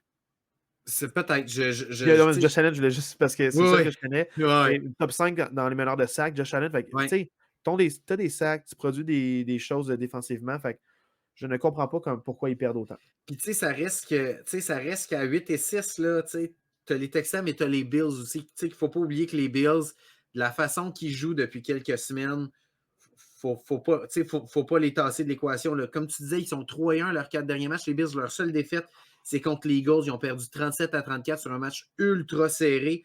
Puis leurs 3 derniers matchs, les Bills, là, c'est les Chargers, les Patriots puis les Dolphins. Clairement, Chargers puis Patriots, ils devraient gagner ça. Fait que, les Bills vont finir probablement à 10 ou 11 victoires. Fait que les Bills, ils ont des grosses chances là, d'être en éliminatoire. Fait que ça va être vraiment chaud, là, la lutte dans la AFC. Match, en fait, les équipes éliminées, les Titans, les Jets et les Patriots dans cet ordre-là. Là, maintenant, parlons là, de la NFC, des équipes de l'autre association. Voilà. 3 équipes qui sont classées. Fait que peu importe ce qui se passe, ils vont être de la danse de l'hiver, mais pas du printemps. On est vraiment. C'est froid, il fait froid. Les 49ers, avec le premier seed, qui sont à 11 victoires, 3 défaites.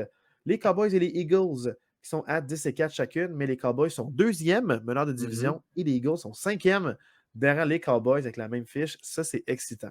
Oui. Les meneurs de division, on a les Lions aussi à 10-4 et les Buccaneers à 7-7.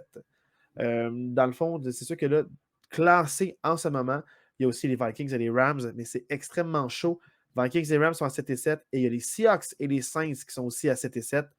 Dans la course, mais Falcons et Packers à 6-8, ça va être difficile. Et je n'y crois pas mathématiquement. Giants, Bears à 5-9, malheureusement. Non, ça ne sera pas. Les défaites cette semaine ont fait mal. Là. Ça ne sera pas cette année. Mais ouais, comme on disait, ça va être chaud. Ça va être très chaud. Je pense que il y a 2 spots plus le titre de division de la NFC South. Ça se joue tout le temps là. Moi, je pense que les Falcons, avec leur défaite de cette semaine contre les Panthers, je pense qu'ils sont vraiment sortis de la course. Autant pour le titre de division que le titre que pour la possibilité de wildcard. Je pense vraiment que, surtout qu'ils jouent contre les Colts en fin de semaine, je les vois difficilement battre les Colts, vont se ramasser à 6-9. Je pense que pour les Falcons, c'est terminé. Sinon, on regarde Seahawks, Rams, Vikings et Saints à 7-7. Ça va probablement jouer là. Les Packers, ça va être difficile pour eux là, de se ramener, je pense. Je pense que ça va être C'est difficile. que les Rams et les Seahawks jouent bien. Les Ouais. Vikings échappent des matchs. Je pense que les Vikings, c'est une question de temps avant qu'ils soient dépassés. Mais les Seahawks et les T'sais, Rams, j'y crois à ça. les Là. Seahawks, ils ont un reste de saison quand même prenable. Là. Ils jouent Titans, Steelers et Cardinals d'ici la fin de saison. C'est très réaliste de voir les Seahawks gagner au moins 2 de leurs derniers matchs. Titans, Steelers et qui? Et les Cards. Ok, ouais. Fait que, c'est quand même réaliste. Les Rams ont quand même une cédule. Cette semaine, je joue contre les Saints. C'est un match ultra important pour les deux équipes. Après ça, je joue contre les Giants et les 49ers. Fait que les Rams ont quand même une cédule pas si évidente que ça. Mais l'équipe qui a la cédule la plus difficile. Mais attends, 49ers, peut-être qu'ils vont reposer leur partant ça à se peut. 18. T'as raison. Ça dépend de la course. Absolument. Mais s'ils sont assurés du premier seed, ça se peut qu'ils posent du monde et qu'ils jouent un petit peu de demi-match puis qu'ils laissent aller. T'as raison. Les Vikings, par contre, ça va être difficile. 2 fois les Lions et les Packers dans les 3 dernières semaines. Fait que c'est quand même pas une cédule. Ça, c'est malsain. 3 matchs de division, c'est vraiment difficile. Cédule très difficile pour les Vikings à 7-7. Puis de la façon que je les ai vus jouer, je ne suis pas convaincu qu'ils sont capables de gagner 2 de ces 3 matchs-là. Fait que, tu sais, ça se peut que les Vikings se fassent tasser là, de là puis que ce soit 2 autres équipes qui passent. Question crève-cœur. Crois-tu en tes Packers? En fait, non, mais très franchement, je vais te dire la même chose que j'ai dit il y a 2 semaines. Ils ont une cédule très, très prenable. Tu joues Panthers, Vikings puis Bears tes 3 dernières semaines. C'est très possible de win out puis de finir à 9-8. Puis est-ce que 9-8 c'est assez? Puis est-ce qu'il y aura d'autres équipes à 9-8 pour me tasser? Est-ce que vraiment tu vas finir à 9-8 dans le sens que de ce que j'ai pas vu en fin de semaine, j'ai juste vu les highlights, là, mais tu sais, j'ai pas vu le match, mais avec la façon que la défensive va jouer en fin de semaine et il y a 2 semaines contre les Giants, je les vois difficilement battre les Vikings, puis je les vois peut-être même difficilement battre les Bears. Fait il va vraiment falloir que la défensive step up s'ils veulent finir à 9-8. Puis comme on dit, même à 9-8, peut-être que ça ne sera pas assez. Fait que même si tu win out, c'est peut-être même pas assez. Je comprends. C'est difficile. Maintenant, parlons des matchs à venir. Ça va être quand même le fun parce qu'à Noël, des fois, on a du temps de libre, des fois, on a du temps à tuer avant un petit souper de famille. Oui, fait que, pourquoi pas? Oui. Puis des fois, la famille écoute le football. Ouais. Moi, chez ma soeur, ça se peut qu'elle ouvre la télévision là, avec les salons et les gars, puis on regarde ça un petit peu. Là, fait que, en pitch, là, ça va être le fun. Oui. Donc, horaire atypique, mais horaire le fun parce qu'il y a des matchs all around the board. Là. Fait que ça, c'est vraiment le fun. Commençons avec les matchs Amazon Prime, comme on pourrait dire. Les matchs du jeudi soir. Des fois, on est servi. Hein? Mais là, c'est les Saints contre les Rams. 2 équipes à 7-7 en plein dans la course. Comment tu trouves ça, Marc? Match vraiment intéressant. Je trouve que c'est une affiche intéressante pour le jeudi soir. Je trouve qu'on n'a pas été gâtés en match du jeudi soir dernièrement. Mais Saints-Rams, vraiment, à ne pas manquer, je pense, jeudi soir. Là, si vous avez votre soirée de libre, écoutez ça. Un match super important pour la course aux éliminatoires. Moi, de ce que j'ai vu, parce que j'ai vu quand même les 2 équipes jouer dernièrement, j'ai pas le choix de donner le petit edge aux Rams, surtout qu'ils vont être à domicile en plus. Mais c'est pas un match gagné d'avance. C'est un match qui va être chaudement disputé. Puis si la défensive des Saints peut se présenter dans ce match-là, je pense qu'on peut vraiment avoir un bon match. 2 matchs le samedi, il y a un match à 4h30 et un match à 20h. Le match à 4h30, c'est les Bengals contre les Steelers qui se voient pour la 2e fois en 4 semaines. Oui, exact. C'est triste. C'est comme 2 équipes qui s'en vont dans des directions opposées. Les Steelers ont un très bon début de saison, puis là, ça va moins bien. Les Bengals, c'est l'inverse. C'est à Pittsburgh, on ne sait jamais ce qui peut arriver dans un match de division. Puis c'est un match que les 2 équipes ne peuvent pas échapper. Fait que les 2 équipes vont laisser leur peau. Je pense que ça peut donner quand même un bon match. Même si je n'ai pas le choix de donner l'edge aux Bengals de la façon qu'ils jouent dernièrement. Mason Rudolph va starter. Fait que moi, ça m'encourage parce que lui, mais c'est pas sûr, hein? Kenny Pickett, ça se peut qu'il revienne, qu'ils ont dit aujourd'hui. Ouais, mais là, je veux-tu un Kenny Pickett à 60%? Ben, c'est ça, mais en tout cas. Puis qu'il se reblesse encore. Mais regarde, on verra. Mais c'est ça, c'est que c'est sûr que Trubisky s'est rendu QB3. Ouais, c'est ça. Il fait trop d'erreurs, il n'est pas coachable, puis les coachs ont réalisé la même maudite affaire. Il n'y a pas de bonne lecture du jeu. Ils ont enfin compris, c'est ça. 2e et dernière année de son contrat, ne le re-signez pas, s'il vous plaît. Non, il n'est pas le bienvenu à Pittsburgh. Mais dans le fond, mon but, c'est, si Mason Rudolph joue, c'est plus encourageant parce que c'est un peu comme Browning, là, comme Jake Browning là, pour les Bengals, c'est que, mais lui, la différence, c'est qu'il a déjà joué, fait qu'il a l'expérience, puis là, il a faim, fait qu'il va se prouver. Fait qu'il risque d'être prêt pour le moment. Mhm. surtout qu'il était à Pittsburgh. Ouais, ouais. Fait que, tu sais, je sens qu'il est prêt pour le moment. Fait que, tu sais, c'est comme si j'y crois un peu à cause de ça, que l'attaque va peut-être faire plus que 10 points. Tu sais, Ouais. idéalement, ça pourrait être le fun qu'un 17, 20, 24, on ne sait pas, on rêve, là. Mais je sens qu'à Noël, ils nous surprennent. L'année passée, les Steelers qui allaient nulle part ont gagné contre les Raiders un match à l'arraché sur une séquence victorieuse à la fin de Kenny Pickett. Donc, à Noël, le 24 en prime time, les Steelers peuvent nous surprendre. Je sais qu'ils vont répondre parce qu'il y a tellement de critiques que les joueurs vont répondre à l'appel parce que là, s'ils se battent pour leur contrat, veut pas, puis Oui. l'opinion publique. Fait que je sens que c'est un match où tu rallies les troupes. Puis si ça se passe pas bien, ben, c'est la dérape à Pittsburgh. Puis il y aura peut-être un Ouais. reset à l'attaque ou quelque chose qui va se passer. Mais je sens que le GM ne va pas être trop patient avec certains joueurs si jamais ça ne marche pas. Ils vont faire le ménage pour Ouais. avoir un plus-value ou du capital au draft. Toi, qu'est-ce que tu en penses plus en détail? Sinon, tu penses-tu que ça va être un beau match ou tu as juste dit que tu ne vois pas les Steelers? Non, en fait, moi, ce que j'ai dit au début, c'est que je pense que ça va vraiment être un match serré, que je donne le petit edge aux Bengals, mais que c'est un Mais match tu de penses que c'est division. un Moi, divertissant c'est quand un même? match que je pense. Est-ce que ça va être un match divertissant? Pas nécessairement, parce que je m'attends à un match à bas pointage, mais je pense que c'est un match qui va être serré et qui vaut la peine d'être regardé. Ouais, mais les matchs à bas pointage serrés dans le temps de Noël, c'est là qu'il y a comme une tension là, qui Oui, c'est arrive. ça, exact, ouais. Fait que ça peut être le fun à regarder.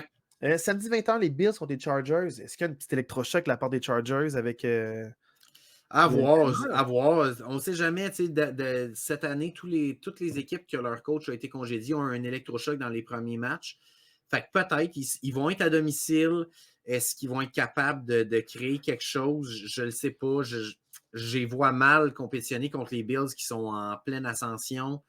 Mais pourquoi pas? Pourquoi pas peut-être un électrochoc cause une surprise? On ne sait jamais. L'affaire qui m'inquiète un peu pour les Bills, c'est que les Bills sont en must-win depuis longtemps. Fait qu'ils Ouais, vont arriver préparés. Mais le problème, oui, c'est qu'ils vont se oui. préparer sur quoi?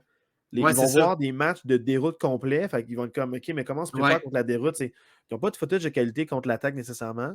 Puis en Puis, plus, c'est un nouveau coaching staff qui va c'est être ça, là, fait fait qu'ils qu'ils vont vont arriver peut-être avec changer peut-être une des nouvelle choses. Ouais, stratégie. c'est Fait que ça. je sens que peut-être ça va être plus serré qu'on pense en première demi. Mais j'ai confiance au coaching staff des Bills pour faire les modifications en deuxième demi puis aller gagner ce match-là. Ouais, c'est ça. Moi, c'est comme ça que je le vois. Fait que je sens que ça peut être un match très divertissant et surprenant au premier quart. Deuxième, peut-être que les équipes vont se tâter un peu le terrain puis voir un peu c'est quoi, comment tu veux m'attaquer.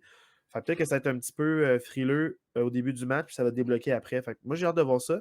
Mais c'est un match qui est quand même à regarder. Les Chargers vont jouer avec fierté. Ils sont éliminés. Ben, pas officiellement, mais officieusement. Ils sont éliminés. Puis les Bills, c'est un must-win. C'est en prime time. Dans le temps de Ouais. Noël. Fait que let's go. On regarde ça. Euh, Dimanche, plusieurs plages horaires. En Ouais. rafale, Marc, pour les plages horaires. Packers-Panthers.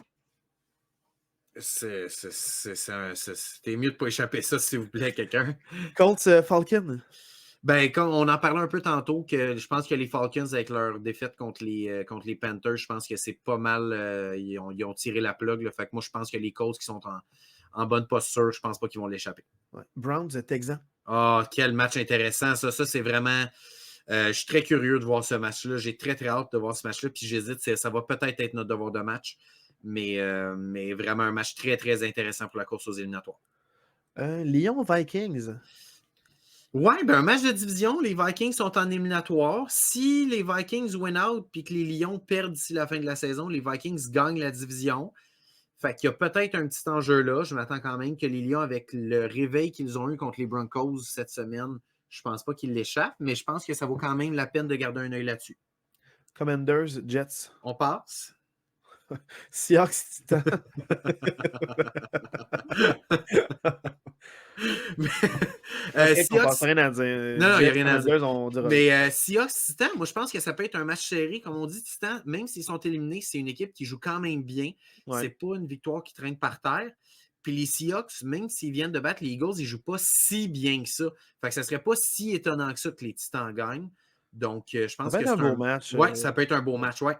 Si tu avais un match à conseiller, ce serait vraiment Browns-Texans, comme tu l'as dit? Ah, pour moi, c'est Browns-Texans le match le plus intéressant de cette plage.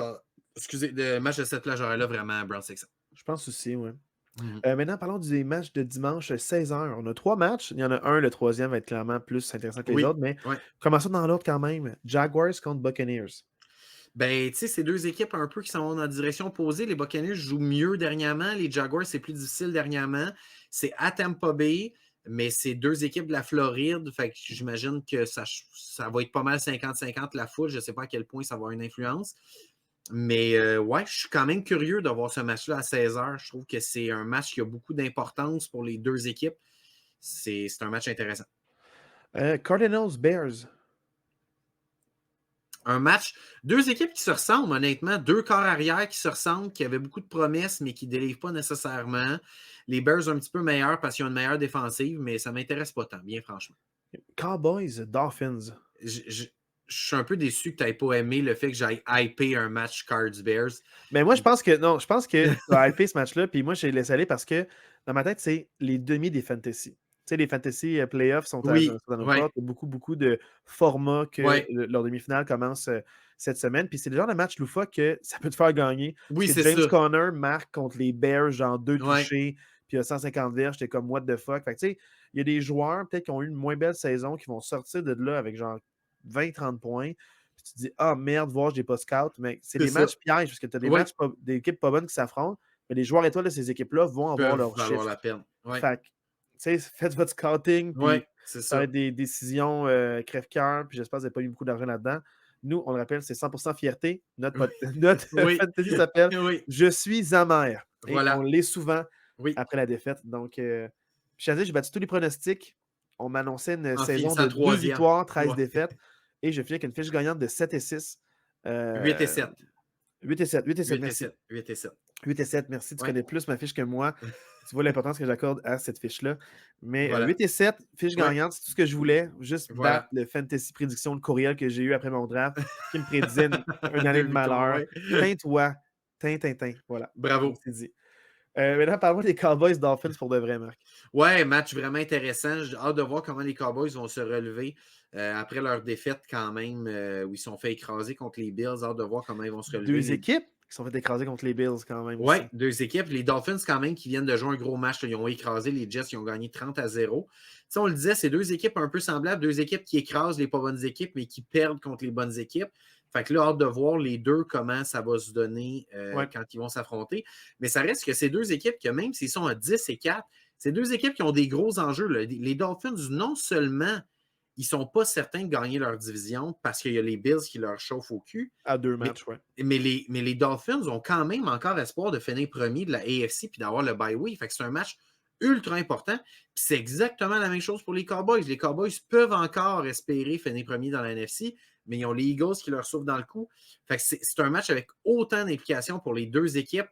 Les Cowboys, là, ils peuvent finir premier, deuxième ou cinquième. Oui, c'est ça. Je trouve que c'est une grosse différence entre cinquième et 1-2. Même troisième, même les Lions peuvent finir en 2 là aussi. Là. Mais avec 3 matchs à jouer puis un match en retard, je vois pas parce que. Les Lions sont pas un match en retard, ils ont 10 victoires aussi. Même si les Lions les dépassent, je vois pas comment les Eagles les dépasseraient pas. Je pense que. En tout cas, on verra. On verra bien. Ouais, ok, je comprends ce que tu veux dire. En tout cas, parce qu'il y a le tie-break entre les Eagles. Je comprends ce que tu veux dire. Les Lions. En tout cas, ça pour dire que c'est deux équipes qui ont un parcours semblable, qui ont des enjeux semblables. Je trouve que c'est deux attaques qui ont un potentiel explosif immense. J'ai pas le choix de donner le petit edge à la défensive des Cowboys. Puis c'est pour cette raison que si j'avais à parier, je parierais peut-être sur les Cowboys parce que je pense que la défensive des Cowboys est meilleure que la défensive des Dolphins. Par contre, la défensive des Dolphins, même si elle donne plus de points, plus de verges, est excellente pour créer des revirements. Fait que c'est peut-être ça qui pourrait jouer en leur faveur. Fait que je ne sais pas où me positionner, mais c'est un match que je veux regarder, c'est certain. Et là, 24 décembre, la veille de Noël, les enfants dorment, on sort les biscuits, puis là, c'est la veille de Noël, et là, on se garde, puis on déballe notre cadeau. Notre cadeau, c'est Patriot Broncos. Ben, c'est un match à ne pas échapper pour les Broncos, je ne m'attarderai pas. Mais je faisais pour les partisans. Je faisais, excuse-moi, j'ai mal. Après leur défaite contre les Lions, les Broncos, tu ne peux pas échapper ça. Tu n'as pas le choix de te ramener. Tu n'as pas le choix de te ramener à 8 et 7 là, si tu veux garder une chance pour les éliminatoires. Ouais, c'est important, vraiment. Ouais. Là, parlons des matchs prime time du lundi. Donc, vraiment, pour Noël, le 25, le lundi, le 25 décembre, on a quand même trois belles affiches. Je trouve on est extrêmement gâtés, selon moi. Même s'il y a une équipe peut-être que tu considères moins compétitive, il y a quand même, je trouve, ça a des beaux matchs à cause que c'est dans la division pour la plupart. On a Raiders Chiefs à 13h. Qu'est-ce que tu en penses de ce match-là? Ça, moi, c'est drôle, là, mais c'est un match qui peut être vraiment intéressant et qui peut aller des deux bords. Très franchement, là, Les Raiders, qui sont capables de tout comme de rien. La preuve, les 2 dernières semaines, 0 et 63 points marqués dans les 2 dernières semaines. Surtout contre les Mais Chiefs, ils vont être motivés. Même s'ils n'ont ben, pas le chance exact. vraiment de se classer, ils C'est vont un match de vouloir battre les division. Chiefs. Les Chiefs qui vont pas si bien par les temps qui courent, moi, je pense que c'est un match qui pourrait causer une surprise. Puis Mhm. c'est très possible que les Raiders gagnent ce match-là, même si c'est à Arrowhead Stadium.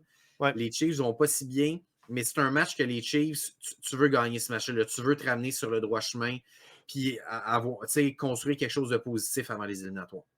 Puis les Giants contre les Eagles le lundi à 4h30. Ouais, ben les Eagles, on le disait, là, ils veulent réinventer la roue. 3 défaites de suite. Ils jouent contre les Giants qui ne sont pas nécessairement un peu. Tu sais, moi, les Giants, je les vois un peu comme les Titans là, dans la AFC, que même s'ils sont éliminés, ben, ils ne sont pas officiellement éliminés, là, mais bon, ils sont éliminés quand même. C'est pas une équipe, c'est pas une victoire qui traîne par terre, les Giants.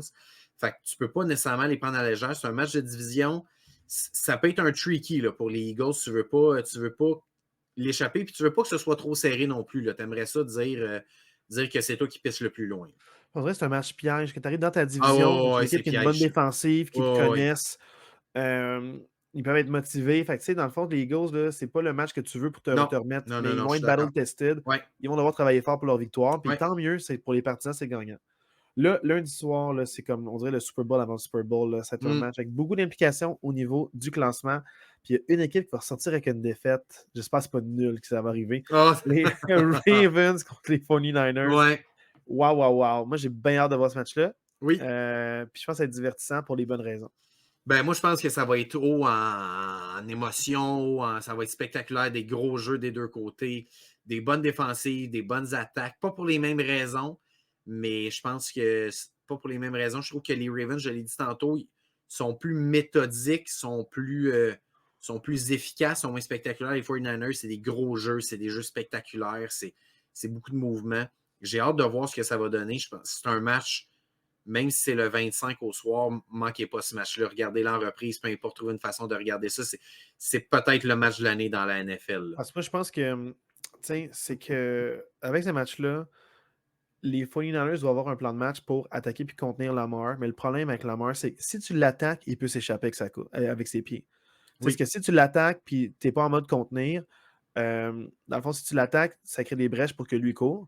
Si tu le contiens, ça lui donne du temps pour la bombe qu'il adore, Ouais, qu'on a parlé il y a quelques semaines, où est-ce qu'il cherche la bombe puis le jeu explosif. Et ils sont capables avec Zay Flowers puis Odell Beckham d'en avoir ça, ces jeux explosifs-là. Fait ouais. ils ont des bons running backs aussi. Fait que c'est un match qui est vraiment difficile pour les 49ers. Fait que je me demande comment ils vont attaquer Lamar Jackson. Est-ce qu'ils vont étudier le footage de la AFC North, comment les Browns, et les Steelers et les Bengals défendent contre lui, parce qu'ils ont beaucoup de footage. Fait puis voir qu'est-ce qui marche. J'ai bien hâte de voir ça. Puis ils ont les éléments pour pouvoir rivaliser autant en attaque qu'en défensive. Fait que ça va être un match divertissant. Moi, je pense vraiment que les 49ers vont l'emporter par 2 touchés. Là. Mais je me le souhaite, en tout cas. Je veux que les Ravens perdent puis pleurent. Par 2 touches. Moi, je serais étonné que ça soit aussi peu serré que ça. Moi aussi, je serais étonné. Mais c'est mon souhait. Mais je pense vraiment que les 49ers, ils ont vraiment une meilleure attaque puis ils marqueraient plus de points. Les Ravens, c'est la défensive, les bail-out. Mais contre les pas bonnes défensives, ils marquent énormément de points. Fait que, je pense pas qu'ils vont accorder autant de gros jeux explosifs, les 49ers, que d'autres équipes, mettons. On verra, peut-être que je vais me tromper, mais c'est un match vraiment, vraiment de championnat, dans le fond. J'ai failli me censurer, mais je vais dire quand même, c'est un match de championnat. Ça se peut sur le Super Bowl, c'est les deux équipes qui sont sur le top de leur association. Puis, je sais pas dans l'histoire comment ça arrive qu'en fin de saison, dans le calendrier, les deux équipes qui sont sur le top de leur association s'affrontent. Je trouve ça encore plus incroyable cool. comme match-up à ce moment-ci de l'année. C'est incroyable. Moi, je suis très content de ça. Exact, mais pour le devoir de match, maintenant, je vais nous mettre une condition spéciale. Si tu penses que ça va être une première. Si CJ Stroud joue, notre devoir de match, ça va être Browns-Texans. OK. Mais si CJ Stroud ne joue pas, notre devoir de match, ça va être Ravens-49ers. Excellent, excellent. Ces deux matchs, les deux, je vais les écouter. Oui, mais c'est que si CJ Stroud joue, je trouve ça vraiment intéressant de regarder le match.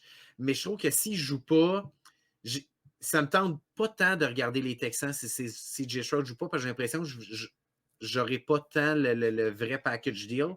Fait que j'ai plus envie de mettre Ravens 49ers si CJ Stroud ne joue pas. Parfait, ça me va. Fait qu'un petit twist à notre devoir de match. Ah, ben, toi et tes conditions particulières, c'est pas humain. Mais non, c'est parfait. Puis merci bien pour l'émission. Ça me fait du bien. Je suis arrivé là, 1h15 un petit peu mou. Ah, mais mon hôtel fait du bien, j'ai un bon sport à mon pied. Puis c'est le Super. fun d'aller football avec toi. Bon, merveilleux.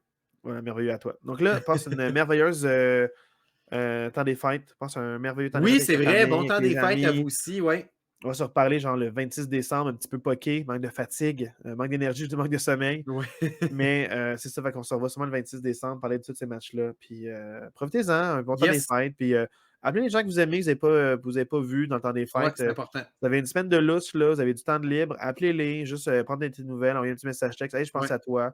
Puis prenez contact avec les gens que ça fait longtemps que vous n'avez pas vus, mais que vous pensez. C'est mon souhait pour ce temps des fêtes-là. Fait que je vous souhaite des retrouvailles. Je souhaite des belles discussions entre amis et en famille. Les cadeaux, c'est pas important. Non. Pensez au moment Oui. qu'on vit avec nos proches. Voilà. C'est ça Puis qui compte. je vous le souhaite le plus possible. C'est ça qui compte. Marc, plug nos réseaux encore une dernière fois, puis on se laisse Yes, sur dualité l'Assistant après Coach ça. Podcast sur Facebook. Sinon, l'Assistant Coach Podcast, tout en un mot, @gmail.com pour nous écrire. Passez une belle semaine, tout le monde. Yes, ciao, Ciao. bye.